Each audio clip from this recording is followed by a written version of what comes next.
മക്കളെ, അപ്പം നമ്മുടെ യൂണിറ്റ്സ് ആൻഡ് മെഷർമെന്റ് എന്ന് പറയുന്ന ചാപ്റ്റർ നിങ്ങളൊക്കെ പഠിക്കുന്നുണ്ടാവും. ഈ ചാപ്റ്ററിന്റെ അകത്തുനിന്നുള്ള ഇമ്പോർട്ടന്റ് ആയിട്ടുള്ള 1 മാർക്ക് ക്വസ്റ്റ്യൻസ് നമുക്ക് പരിചയപ്പെട്ടാലോ? നോക്കാം. ആദ്യമായിട്ട് നമ്മൾ നോക്കാൻ വേണ്ടി പോകുന്നത് യൂണിറ്റ് ഓഫ് പ്ലെയിൻ ആംഗിൾ ആണ്. ചാപ്റ്റർ പഠിക്കുന്ന ആളുകൾക്ക് എല്ലാവർക്കും അറിയാം, സപ്ലിമെന്ററി ഫിസിക്കൽ ക്വാണ്ടിറ്റി ആണ് നമ്മുടെ പ്ലെയിൻ ആംഗിൾ എന്ന് പറയുന്നത്. ഈ പ്ലെയിൻ ആംഗിളിന്റെ യൂണിറ്റ് എന്താ നമ്മൾ കൊടുക്കുക? ഉറപ്പായിട്ട് നമുക്ക് കൊടുക്കാൻ വേണ്ടി പറ്റുന്നത് റേഡിയൻ ആണ്.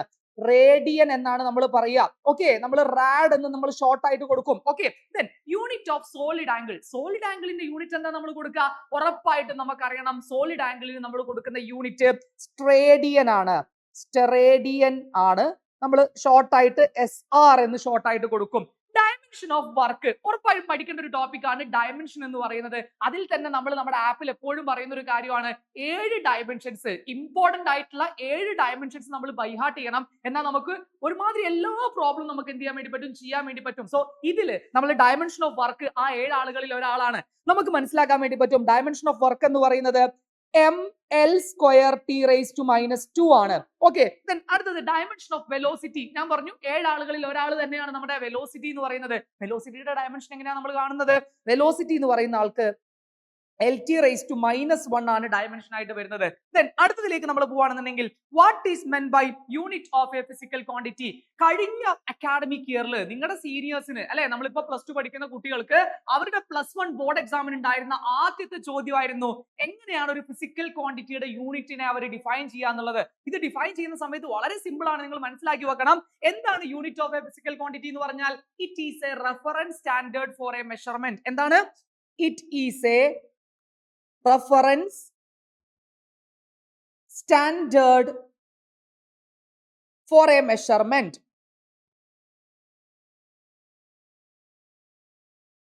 Reference standard for a measurement. Okay, അപ്പൊ കാര്യങ്ങൾ മനസ്സിലാക്കി വെക്കുക. ദെൻ അടുത്തതാണ് find the number of significant figures in the following. താഴെ തന്നിരിക്കുന്ന നമ്പറുകളിലെ സിഗ്നിഫിക്കന്റ് ഫിഗറുകൾ എണ്ണം പറയാനാണ് പറഞ്ഞിട്ടുള്ളത്. Number of significant figure identify ചെയ്യാനാണ് പറഞ്ഞിട്ടുള്ളത്. സോ സിഗ്നിഫിക്കന്റ് ഫിഗറുമായി ബന്ധപ്പെട്ടിട്ടുള്ള റൂൾസ് നമ്മൾ കൃത്യമായി എന്ത് ചെയ്യുന്നുണ്ട്? മനസ്സിലാക്കേണ്ടതായിട്ടുണ്ട്. സോ നിങ്ങൾ മനസ്സിലാക്കണം, ഇതിനകത്ത് നമുക്ക് എന്താണ് ആൻസർ ആയിട്ട് കൊടുക്കാൻ വേണ്ടി പറ്റുക? ഇതിൽ 2.34510 നമുക്കറിയാം. ഈ നമ്പറിൽ ഡെസിമൽ വരുന്നുണ്ട്, അതുകൊണ്ട് ലാസ്റ്റ് ഉള്ള 0 അടക്കം എല്ലാ നമ്പറും സിഗ്നിഫിക്കന്റ് ആണ്. നമുക്ക് പറയാം 1 2 3 4 5 6 6 സിഗ്നിഫിക്കന്റ് ഫിഗർ ആണ് വരുന്നത്. എല്ലാ ഡിജിറ്റും ഇമ്പോർട്ടന്റ് ആണ്. ദെൻ അടുത്തത് 6.34 × 10⁻⁻5 ആണ്. നമ്മൾ ഈ 10⁻² എന്ന് പറയുന്ന ഈ വാല്യൂ നമ്മൾ കൺസിഡർ ചെയ്യണ്ട, നമുക്ക് ബാക്കിയുള്ള ആളുകൾ നോക്കാം. 6.34 3 സിഗ്നിഫിക്കന്റ് ഫിഗർ ആണ് വരുന്നത്. 3 സിഗ്നിഫിക്കന്റ് ഫിഗർ ആണ് വരുന്നത്. ദെൻ അടുത്തത് 1000 എന്ന് എഴുതി വെച്ചിട്ടുണ്ട്. മക്കളെ നിങ്ങൾ മനസ്സിലാക്കി വെക്കണം, ഇതില് ഡെസിമൽ ഉണ്ടോ? പോയിന്റ് എന്തെങ്കിലും ഇട്ടിട്ടുണ്ടോ? ഒരു പോയിന്റ് ഇട്ടിട്ടില്ല. അങ്ങനെയാണെങ്കിൽ നമുക്ക് പറയാൻ പറ്റും പോയിന്റ് ഒന്നും ഇട്ടിട്ടില്ല എന്നുണ്ടെങ്കിൽ ഈ നമ്പറിലെ സീറോസ് ഒന്നും സിഗ്നിഫിക്കന്റ് അല്ല, അല്ലെ? ഡെസിമൽ ഇല്ലാതെ അവസാനം വരുന്ന സീറോസ് ഒന്നും സിഗ്നിഫിക്കന്റ് ആക്കാൻ പറ്റില്ല. അങ്ങനെയെങ്കിൽ നമുക്ക് പറയാം ഇതിൽ ഒരു സിഗ്നിഫിക്കന്റ് ഫിഗർ മാത്രമേ ഉള്ളൂ. ദെൻ അടുത്തത് 0.00006745 എന്ന് പറയുന്ന നമ്പർ ആണ് തന്നിട്ടുള്ളത്. ഇതിൽ ഒരു നമ്പർ ഒന്നിനേക്കാൾ ചെറുതാണ്, അല്ലെ? ഇവിടെ തന്നിരിക്കുന്ന നമ്പർ ഒന്നിനേക്കാളും ചെറുതാണ്. അങ്ങനെയാണെങ്കിൽ തുടക്കത്തിലെ ഈ സീറോസ് ഒന്നും സിഗ്നിഫിക്കന്റ് അല്ല. ഏതുവരെ?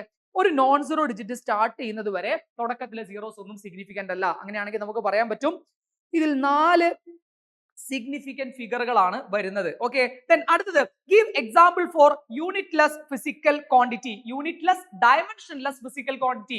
യൂണിറ്റും ഇല്ല, ഡയമെൻഷനും ഇല്ല. അങ്ങനെയുള്ള ഫിസിക്കൽ ക്വാണ്ടിറ്റിക്ക് എക്സാമ്പിൾ പറയാൻ പറഞ്ഞാൽ നമ്മൾ പറഞ്ഞു കൊടുക്കണം റിഫ്രാക്റ്റീവ് ഇൻഡെക്സ്, അല്ലെ? Refractive index. ദെൻ അടുത്തത് നമുക്ക് പറയാൻ വേണ്ടി പറ്റുന്നതാണ്, നമ്മൾ പഠിച്ചിട്ടുണ്ടായിരുന്ന ഏതാണ്? മാഗ്നിഫിക്കേഷൻ. മാഗ്നിഫിക്കേഷൻ യൂണിറ്റും ഇല്ല, ഡയമെൻഷനും ഇല്ലാത്ത ഫിസിക്കൽ ക്വാണ്ടിറ്റി ആണ്, നിങ്ങൾക്ക് അറിയാവുന്നതാണ്. ഓക്കെ, ഇതിൽ കൂടുതൽ ഏതെങ്കിലും ഉണ്ടെങ്കിൽ നിങ്ങൾ എന്ത് ചെയ്യുക? ഒന്ന് കമന്റ് ചെയ്തേക്കണം കേട്ടോ. നിങ്ങൾക്ക് അറിയുന്ന വേറെ ഫിസിക്കൽ ക്വാണ്ടിറ്റീസ്, യൂണിറ്റ് ഇല്ല, ഡയമെൻഷൻ ഇല്ലാത്ത വേറെ ഫിസിക്കൽ ക്വാണ്ടിറ്റീസ് നിങ്ങൾക്ക് അറിയാമെന്നുണ്ടെങ്കിൽ നിങ്ങൾ വീഡിയോന്റെ താഴെ എന്ത് ചെയ്യുക? ഒന്ന് കമന്റ് ചെയ്തേക്കാം. ദെൻ അടുത്തതാണ് നമ്മൾ give example for physical quantity having unit but no dimension. Unit ഉണ്ട് പക്ഷെ ഡയമെൻഷൻ ഇല്ല. അങ്ങനെയുള്ള ആളുകൾക്ക് എക്സാമ്പിൾ ആണ് ഒന്ന് നമ്മളുടെ സോളിഡ് ആംഗിൾ. സോളിഡ് ആംഗിൾ നമ്മൾ തുടക്കത്തിൽ പറഞ്ഞ സപ്ലിമെന്ററി ഫിസിക്കൽ ക്വാണ്ടിറ്റി ആയിട്ടുള്ള സോളിഡ് ആംഗിൾ. രണ്ടാമതായിട്ട് എന്താണ്? Plane angle. Plane angle. So solid ആംഗിളും പ്ലെയിൻ ആംഗിളും എന്തിന് എക്സാമ്പിൾ ആണ്? നമ്മുടെ യൂണിറ്റ് ഉണ്ട് പക്ഷെ ഡയമെൻഷൻ ഇല്ലാത്ത ഫിസിക്കൽ ക്വാണ്ടിറ്റിക്ക് എക്സാമ്പിൾ ആണ്. ഓക്കെ ആണല്ലോ? ഇതിലും നിങ്ങൾക്ക് അറിയാവുന്ന വേറെ എക്സാമ്പിൾസ് ഉണ്ടെങ്കിൽ നിങ്ങൾ ഒന്ന് കമന്റ് ചെയ്തേക്കാം. അപ്പം ഇതുപോലത്തെ വീഡിയോസ് കിട്ടാൻ വേണ്ടിയിട്ട് നമ്മുടെ ചാനൽ ഒന്ന് സബ്സ്ക്രൈബ് ചെയ്യുക. കൂടെ അടിപൊളിയായിട്ട് നമ്മൾ +1 എന്ത് ചെയ്യുന്നുണ്ട്? നമ്മൾ തൂക്കും. ഓക്കെ, കാണാം.